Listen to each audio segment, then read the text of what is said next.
A video title is the name you give your video when you upload it to YouTube or Vimeo or whatever site you're using.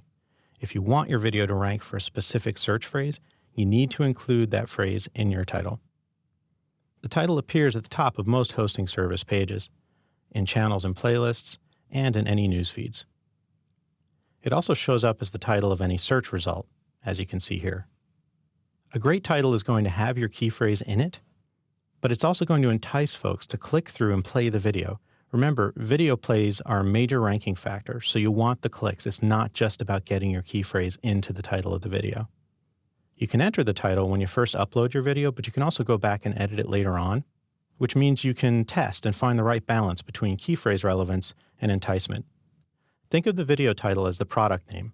It's what first sells the video by making it clear what I'm going to see. These are the rules I try to follow when writing a video title. First, make sure your title is fully descriptive. If you write it on a blank sheet of paper and show it to a complete stranger, they should understand what they would see if they watched that video.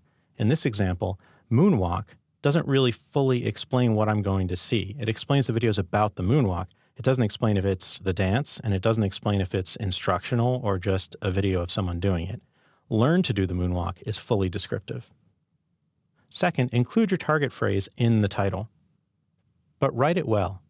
It should make sense to any reader, and it should be an easy read for them. Fourth, keep the title to 68 characters or less.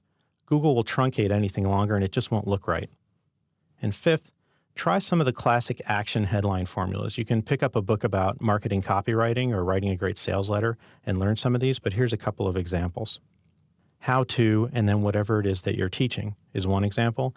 And then also what it is that you're explaining or teaching, like a famous person who does it really well. It's a tough balancing act. You want titles that are relevant and have your key phrase in them. You also want titles that folks like to read and entice the user to click.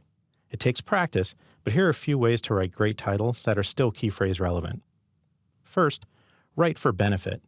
For example, you might write capturing sales with Google Analytics goal tracking instead of setting up Google Analytics goal tracking. There's an obvious benefit there, capturing more sales. Second, write for action. For example, you might write cycling for pros, climbing like a crazed goat. It's easy to picture that action, as opposed to cycling for pros, tips for better climbing. Third, write for humor. For example, you might write fix a flat bicycle tire without cursing. Remember, you can modify titles later. If a title isn't getting enough rankings or clicks, consider tweaking the title to see if you can get any better results. The description is a bit easier. You can write 2 or more sentences. I usually write 2 to 4, so you have more room. My rules for video descriptions are: don't stuff your key phrase into the description.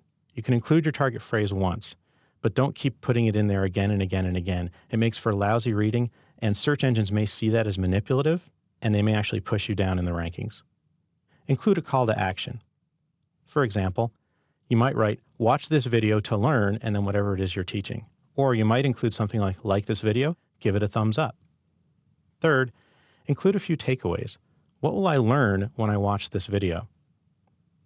Now that you've seen this video, you understand you can have a relevant title and description without being boring.